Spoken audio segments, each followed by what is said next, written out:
Very good morning, radiant class 12 student. Today we are discussing a topic subscription. तो first of all what is subscription? चूंकि ये chapter बेटा आपका non for profit organisation चल रहा है, not profit organisation, where the firm is existing, where the business existing, where the organisation existing only for the service motive to the society, not for earning profit. तो चीज़ें जो दिमाग में है आपके, सब्सक्रिप्शन होता क्या है? स्टूडेंट, लास्ट वीडियो में बहुत अच्छे से डिस्कस किया गया था कि सब्सक्रिप्शन का मतलब होता है कि the amount which are given by the member. Who is member? Who are ready to establish, who are ready to start the non for profit organisation. जो उस ऑर्गेनाइजेशन में वर्क कर रहा है, जो उस ऑर्गेनाइजेशन में एज अ ओनर वर्क कर रहा है, दैट इज कॉल्ड मेंबर. चूंकि एनपीओ में कोई मेंबर, कोई जो है ओनर या मालिक जैसा कोई वर्ड यूज नहीं किया जाता है, तो यहाँ पे उस ओनर जैसे आदमी को आप यूज करते हैं as a member. So anything, listen carefully, anything, suppose that ये आपका एनपीओ है और इस पर्टिकुलर एनपीओ में, ये आपका एनपीओ है या कोई भी ऑर्गेनाइजेशन, चाहे वो अनाथालय हो सकता है, कुछ भी हो सकता है. तो इस पर्टिकुलर एनपीओ में जितने भी मेंबर होंगे, मेंबर ए हो सकता है, बी हो सकता है, सी डी ई, कई हो सकते, कोई लिमिट तो है नहीं, जितने भी मेंबर वर्क कर रहे हैं, ठीक है, ये जो भी चीजें देंगे, एनीथिंग, अगर वो कैश के रूप में ये चीजें कुछ देते हैं, तो ये अमाउंट जो होगा इसको बोला जाएगा सब्सक्रिप्शन. क्या बोला जाएगा बेटा? सब्सक्रिप्शन. तो डेफिनेशन के तौर पर अगर क्या हम कह सकते हैं कि the amount, listen carefully, the amount which are given by the member, that is called subscription. Member के द्वारा दिया गया जो पैसा होता है वो चंदे का पैसा कह सकते हैं, सब्सक्रिप्शन का पैसा कह सकते हैं, ठीक है. That's why subscription is called main source of income. कौन सा इनकम बेटा? Main source of income for NPO. Non for profit organisation के लिए जो सब्सक्रिप्शन होता है वो मेन सोर्स ऑफ इनकम होता है.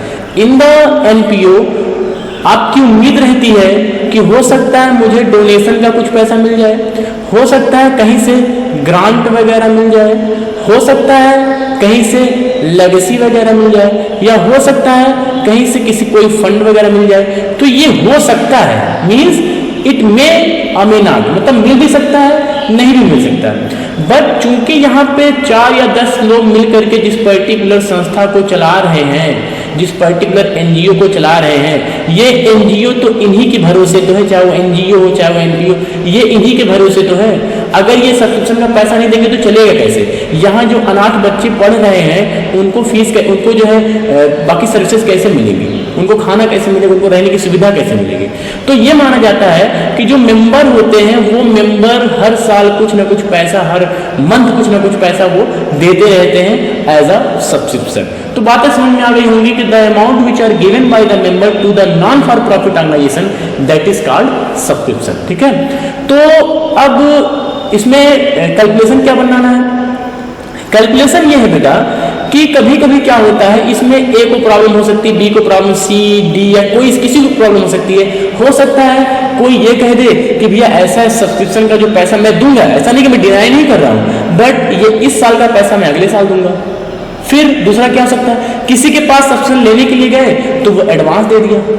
मतलब ये कि सर सब्सक्रिप्शन हमें एडवांस भी मिल सकता है और सब्सक्रिप्शन का आउटस्टैंडिंग भी हो सकता है. मीन्स पहले आपको मिल जाए या सब्सक्रिप्शन जो है वो बाकी भी हो सकता है. तो पर प्रॉब्लम ये है कि in the income and expenditure account, because subscription is a revenue receipt. ये बात दिमाग में सुनिए, सब्सक्रिप्शन क्या होता है बेटा? ये रेवेन्यू रिसीप्ट होता है. रेवेन्यू रिसीप्ट का मतलब that amount you can expect in every year, that's why this is called revenue receipt. तो आप इसकी उम्मीद हर साल करते हैं. तो अब ये भी पता है कि सर रेवेन्यू का जो नेचर होता है वो हमेशा कौन से अकाउंट में जाता है? इनकम एंड एक्सपेंडिचर अकाउंट में जाता है. तो चूंकि ये इनकम एक्सपेंडिचर अकाउंट में जाता है, और किस साइड जाएगा? इनकम साइड जाएगा. चूंकि पैसा आपको मिल रहा है, ये आपको रिसीविंग हो रही है, तो इनकम में आपको निकालना पड़ेगा कि what is a actual income. You can say कि what is actual income. Actual income कह सकते हैं आप इसको, या what is actual subscription during the year.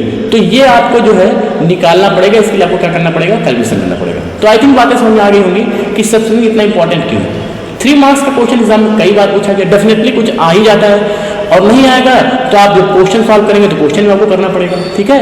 तो आई थिंक बातें आपको समझ आ गई सब्सक्रिप्शन होता क्या है. चलिए बेटा, यहां पे देखिए रेवेन्यू रिसीप्ट ये होता है, आप जान चुके हैं, पहले पॉइंट पे डिस्कस करेंगे। Subscription outstanding at the end of current year, eight the end of current year. ध्यान सुनिएगा मेरी बात, इसका होगा क्या। सपोज दैट हमने स्टार्ट कर लिया कि भैया एक सेशन जो 1 अप्रैल 2019 से स्टार्ट होकर के 31 मार्च 2020 को क्लोज होगा। ये आपने मान लिया कि हमारा एक सेशन जो है पूरे एक साल कितने में कंप्लीट होगा, 1 अप्रैल 2019 से लेकर के 31 मार्च 2020 तक। तो 1 अप्रैल 2019 का ये आप बोलेंगे बिगिनिंग, क्या बोलेंगे बेटा, बिगिनिंग ऑफ द ईयर, और ये होगा एंड ऑफ द ईयर। सीधी बात है कि नहीं, कि जो शुरू का होता है अप्रैल वो आपका बिगिनिंग होता है, जो लास्ट होता है वो एंडिंग होता है। ये बातें क्लियर है। कह रहा है कि subscription outstanding at the end of year, eight the end of current year, अगर 31 मार्च, यही तो होगा डेट, क्या बोल रहा है, subscription outstanding at the end of current year, current year, अगर करंट ईयर के लास्ट में कोई पैसा बाकी है, इसका मतलब इस साल किसी मेंबर ने पैसा नहीं दिया, तो इस साल के आखिरी में पैसा बाकी है, 31 मार्च 2020 को पैसा बाकी है, दिमाग में चलना बाकी है, मतलब ये इनकम इसी साल की रही होगी, और इसी साल की नहीं होगी, मतलब आप कह सकते हैं कि इसको किस नाम से दिखाएंगे, outstanding subscription, outstanding subscription at the end of year. तो ये चीज आप कर लेंगे at the end of year. तो outstanding subscription at the end of year. अब ये बताओ, ये जो रेवेन्यू रिसीप्ट है, ये जो रिसीविंग है सब्सक्रिप्शन, ये जो सब्सक्रिप्शन है, ये सब्सक्रिप्शन आपको कहाँ मिलता है सर? ये सब्सक्रिप्शन हमें मिलेगा सबसे पहले कहाँ दिखेगा सर? सबसे पहले ये हमें दिखेगा रिसीप्ट एंड पेमेंट अकाउंट के रिसीप्ट साइड में, बात बराबर, मतलब डेबिट साइड में। तो वहां रिसीप्ट एंड पेमेंट अकाउंट के रिसीप्ट साइड जब आप अमाउंट उठाएंगे कि भैया रिसीप्ट एंड पेमेंट अकाउंट में 10,000 सब्सक्रिप्शन का था, तो ये 10,000 चूंकि रेवेन्यू नेचर का होता है, इसलिए कहा जाएगा इनकम एंड एक्सपेंडिचर में। लेकिन इनकम एक्सपेंडिचर में यहां से तो चला गया, क्या जो 10,000 है वो एनफ है? हो सकता है 10,000 आप पाए, हो सकता है उसमें से 2,000 रुपये ना मिला हो। अब वो 2,000 रुपये कब का है? Eight the end of year बाकी है या बिगिनिंग ऑफ द ईयर बाकी? अगर वो eight the end of year बाकी होगा तो आप क्या करेंगे, इसको ऐड कर देंगे, इसी 10,000 के इनकम एंड एक्सपेंडिचर अकाउंट में ऐड लगा देंगे outstanding subscription at the end of year. तो अगर at the end of year रहेगा, at the end of current year रहेगा, तो ये जा करके मेन सब्सक्रिप्शन में जुड़ जाएगा। कहां पे? इनकम एंड एक्सपेंडिचर अकाउंट के इनकम साइड, मतलब क्रेडिट साइड में आप दिखाएंगे सब्सक्रिप्शन 10,000 एड आउटस्टैंडिंग सब्सक्रिप्शन 10, उसमें जो भी अमाउंट आपको बाकी रहेगा वो आप इसको इसमें प्लस कर देंगे। इसके बाद सब्सक्रिप्शन आउटस्टैंडिंग तो है, लेकिन ये दिमाग में रखिए क्या है बेटा, beginning of the year. Beginning मतलब साल के शुरू में ही, बिगिनिंग मतलब साल के शुरू में ही पैसा बाकी है, ठीक है। तो अगर साल के शुरू में पैसा बाकी है, ये जो बिगिनिंग का अमाउंट है जो साल के शुरू में पैसा बाकी है, तो ये बताओ ये 31 मार्च का को बाकी रहा होगा कि 2019 को बाकी रहा होगा? सर ये 1 अप्रैल 2019 को अमाउंट बाकी रहा होगा, तभी तो बोला गया कि जैसे ही साल शुरू किया वैसे ही पैसा बाकी था। अब ये बताओ अगर 1 अप्रैल 2019 को आउटस्टैंडिंग है, ध्यान सुनिएगा, अगर 1 अप्रैल 2019 को आउटस्टैंडिंग है तो क्या साल शुरू करते ही आपका आउटस्टैंडिंग बन गया? नहीं, ये पिछले साल का आउटस्टैंडिंग होगा, और पिछले साल का आउटस्टैंडिंग मतलब पिछले साल की इनकम, पिछले साल की इनकम मतलब इस साल की इनकम नहीं है। और रेवेन्यू में सर इनकम और एक्सपेंडिचर अकाउंट में उतना ही अमाउंट आप रखते हैं जो इस पर्टिकुलर ईयर से रिलेट करता है, जैसे पीएल अकाउंट वैसे ये भी होता है। तो आप करेंगे क्या कि हो सकता है कि हमें इस साल का जो सब्सक्रिप्शन आउटस्टैंडिंग बाकी था बिगिनिंग में, बिगिनिंग मतलब कि साल के शुरू में ही बाकी था, शुरू में आपका बाकी था, तो शुरू में जो सपोज करो कि 2,000 रुपये बाकी था, ये जो शुरू में 2,000 रुपये बाकी था वो इस ईयर में मिला होगा, ये उम्मीद की जाती है कि जो 10,000 की आप देख रहे हैं, इसी 10,000 में पहले पार्टी ने अपना 2,000 दिया होगा, फिर इस साल का सब्सक्रिप्शन दिया होगा। जाहिर सी बात है कि पहले आदमी पिछला बकाया देता है फिर इस साल का देता है। चूंकि ये 2,000 इस साल की इनकम नहीं है, चूंकि ये बकाया पिछले साल का था, तो ये outstanding beginning of the year के नाम से, बिगिनिंग ऑफ द ईयर के नाम से लेस हो जाएगा। किसी को कोई डाउट है? तो फिर से एक बार रिकॉल करते हैं, subscription outstanding at the current year, current year का आउटस्टैंडिंग है eight the end of current year, जो साल आपका चल रहा है उसके शुरू का अगर आउटस्टैंडिंग है तो उसको आप ऐड कर देंगे। फिर से सुनिए, पहला क्या है, subscription outstanding at the end of current year, eight the end of year add कर देंगे, beginning of the year less कर देंगे। ये आपका 2 पॉइंट। नेक्स्ट बात करते हैं, तो subscription receive in advance, subscription को रिसीव किया गया, एडवांस में रिसीव किया गया, लेकिन end of the year, and of current year. अब ये बताओ कि किसी को देना था 2000 रुपए, सॉरी किसी को देना था 2000 रुपए, लेकिन उसने आपको दे दिया 3000 रुपए। कितना दे दिया बेटा? 3000 रुपए। इस 3000 को अगर आप ध्यान से देखेंगे तो सर इसके जिम्मे तो 2000 रुपए था, लेकिन इसने 1000 रुपए हमें क्या दे दिया?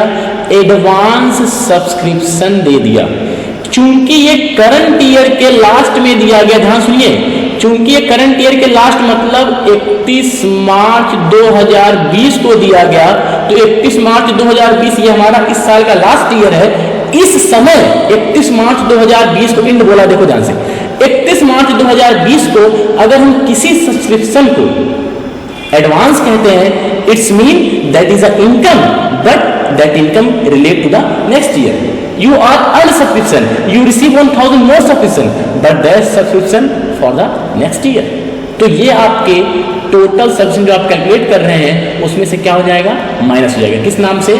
Advance subscription current year. ठीक है, 1000 जो भी होगा वो आप माइनस करेंगे।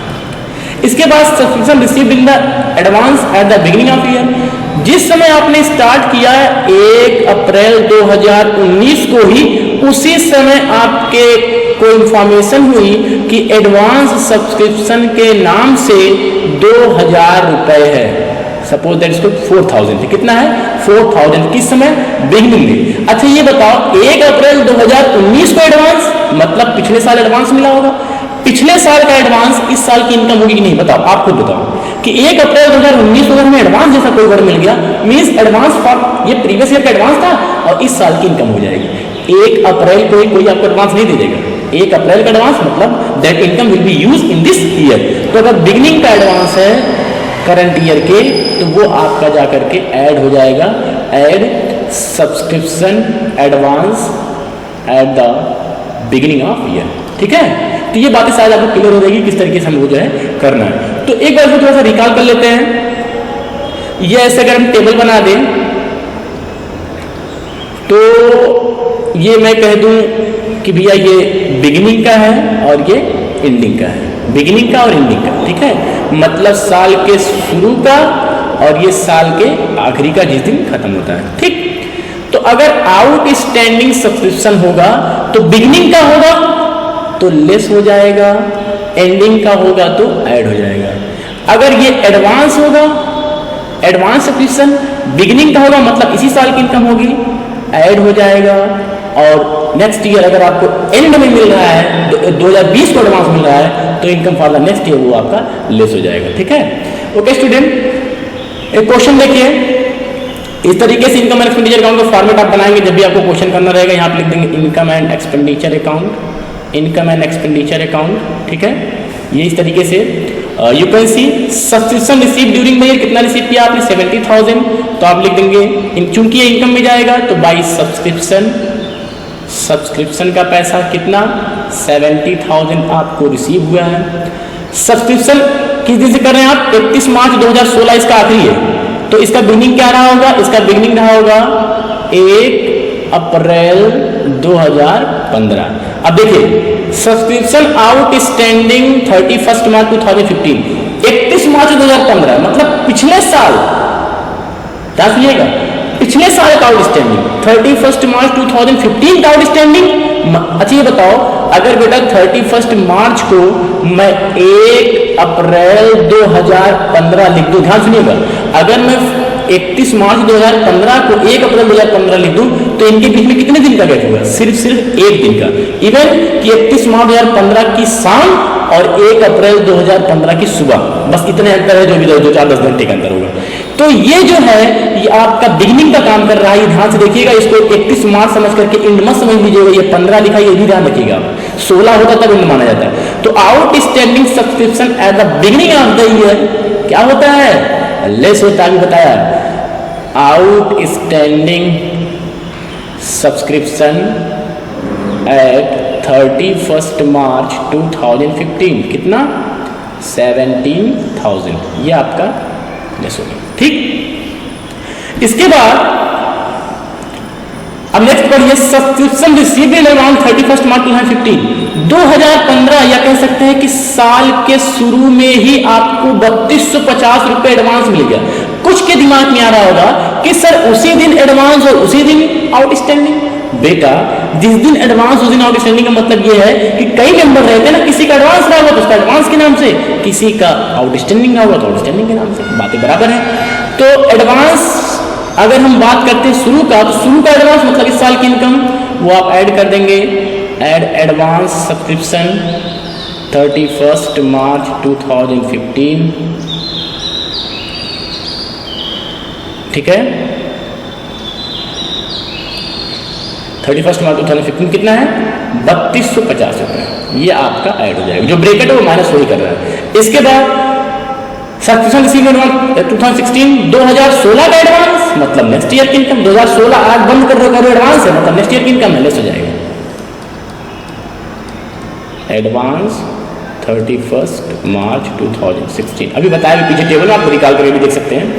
4675, ये आप क्या कर देंगे ब्रैकेट में कर देंगे 4670, ठीक है, ब्रैकेट में कर दीजिए।